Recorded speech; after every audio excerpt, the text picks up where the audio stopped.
Assalamualaikum warahmatullahi wabarakatuh. Saya Maulia Dwi Putri dengan nomor NPM 2011100094 akan menjawab ujian tengah semester mata kuliah Psikologi Pendidikan dengan dosen pengampu Ibu Eka Tusyana MPD. Langsung saja, di sini ada 5 pertanyaan. Pertanyaan yang pertama, jelaskan menurut pendapat Anda apakah pengertian psikologi pendidikan. Menurut pendapat saya, psikologi pendidikan adalah cabang ilmu psikologi yang mengkhususkan diri pada cabang cara memahami pengajaran dan pembelajaran dalam lingkungan pendidikan. Kemudian, cabang ilmu psikologi ini juga mempelajari tentang karakteristik individu dalam proses perkembangannya.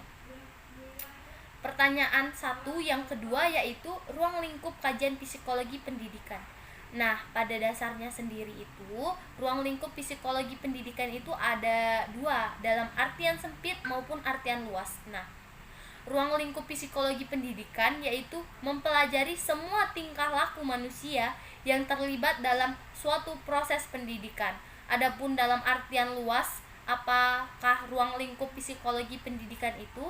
Yang pertama yaitu hereditas dan lingkungan, yang kedua yaitu pertumbuhan dan perkembangan, yang ketiga yaitu potensi dan karakteristik tingkah laku murid, yang keempat hasil dari proses pendidikan dan apa pengaruhnya terhadap setiap individu, kemudian yang kelima hygiene mental dan pendidikan, dan yang terakhir yaitu mengevaluasi hasil dari pendidikan itu sendiri. Pertanyaan yang kedua yaitu jelaskan menurut pendapat Anda pentingnya mempelajari psikologi pendidikan bagi calon pendidik.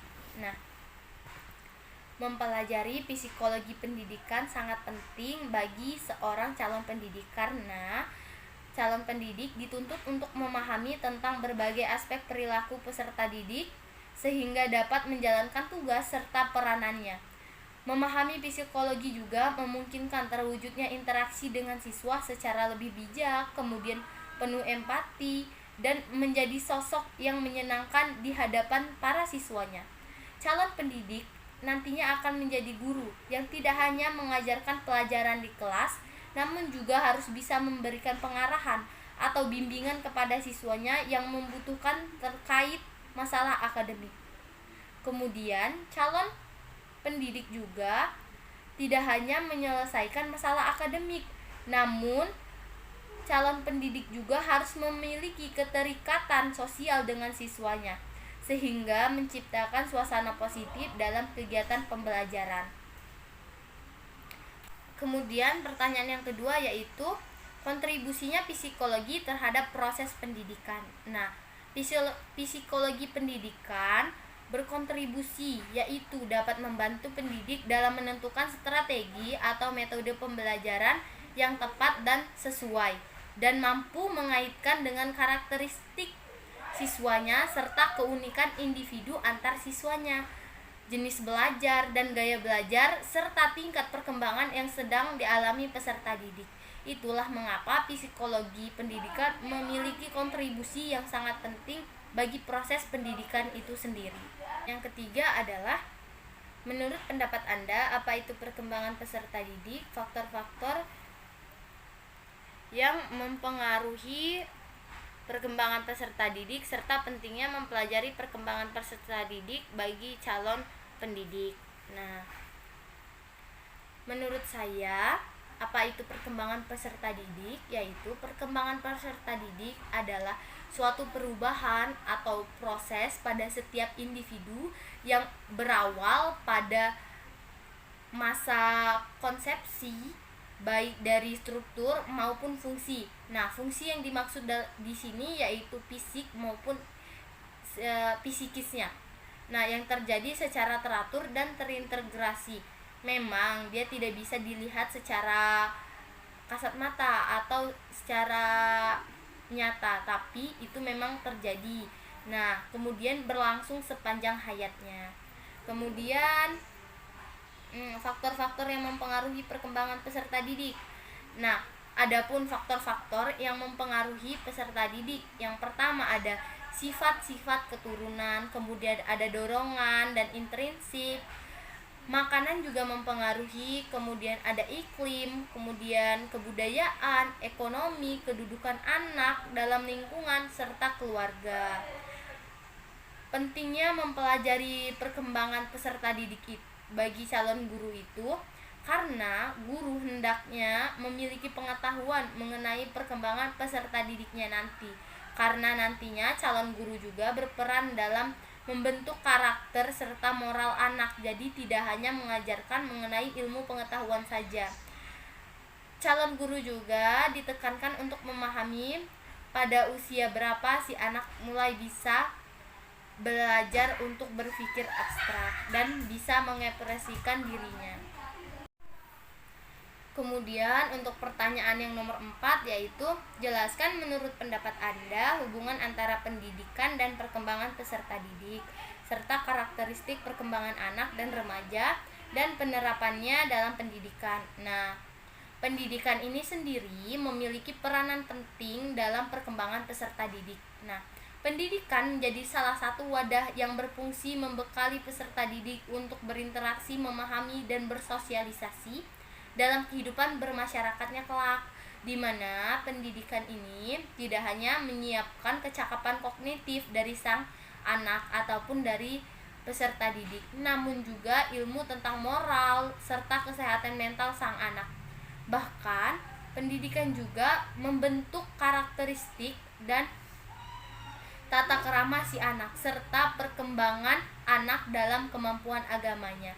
Kemampuan agama inilah yang menjadi bekal si anak untuk di akhirat kelak. Kemudian ada karakteristik perkembangan anak dan remaja dan penerapannya dalam pendidikan. Nah, karakteristik perkembangan anak adalah proses yang mengacu pada perubahan biologis, psikologis, dan emosional yang terjadi pada manusia dari awal kelahiran sampai dengan awal masa remajanya. Sedangkan perkembangan remaja adalah proses masa transisi dari anak-anak menjadi dewasa atau remaja. Pada proses ini berbagai perubahan terjadi, baik perubahan hormonal, fisik, maupun psikologis serta sosialnya. Bisa dilihat dari fisik yang berubah. Dari remaja laki-laki misalnya suara membesar, terjadinya mimpi basah, serta dari remaja perempuan yaitu sudah mengalami fase menstruasi. Kemudian yang terakhir yaitu kita sebagai guru bisa memberikan permainan atau tontonan yang beredukasi pada peserta didik sehingga peserta didik itu tidak bosan. Akhirnya dia bisa menyerap ilmu yang disampaikan oleh gurunya. Baiklah, pertanyaan nomor 5 yaitu jelaskan menurut pendapat Anda perbedaan individu yang menyebabkan perbedaan proses dan hasil belajar. Faktor yang mempengaruhi perbedaan individu yang menyebabkan proses dan hasil belajar. Menyikapi perbedaan individu terhadap proses hasil belajar. Nah, perbedaan individu. Individu adalah perseorangan. Ciri orang satu dengan yang lainnya itu tentu berbeda. Jadi, setiap orang itu memiliki perbedaan dan perbedaan itulah yang disebut perbedaan individu. Kemudian faktor yang menyebabkan perbedaan proses dan hasil belajar itu ada banyak. Yang pertama yaitu perbedaan fisik motorik. Kemudian yang kedua ada perbedaan intelijensi. Yang ketiga ada perbedaan kecakapan bahasa. Yang keempat ada perbedaan psikologis. Kemudian yang kelima ada perbedaan bakat. Dan yang keenam ada perbedaan jenis kelamin. Perbedaan jenis kelamin ini tentunya sangat berpengaruh karena antara peserta didik laki-laki dengan perempuan itu tentunya membawa sifat yang berbeda dan sangat jauh. Kemudian, bagaimana cara menyikapi perbedaan individu terhadap proses hasil belajar?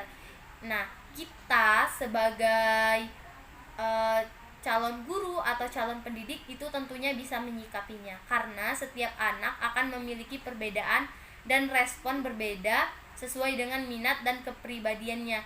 Yang bisa dilakukan serta diupayakan oleh guru maupun orang tuanya kelak yaitu adalah membuka akses selebar-lebarnya terhadap anak untuk mengekspos dirinya. Kemudian kita harus mendukung apapun ide yang dituangkan si anak. Guru hanyalah sebagai penyalur. Nah, hal itu sendiri harus dibarengi dengan orang tua yang membimbing selalu anaknya di rumah. Mungkin cukup sekian jawaban ujian tengah semester dari saya. Saya akhiri. Wassalamualaikum warahmatullahi wabarakatuh.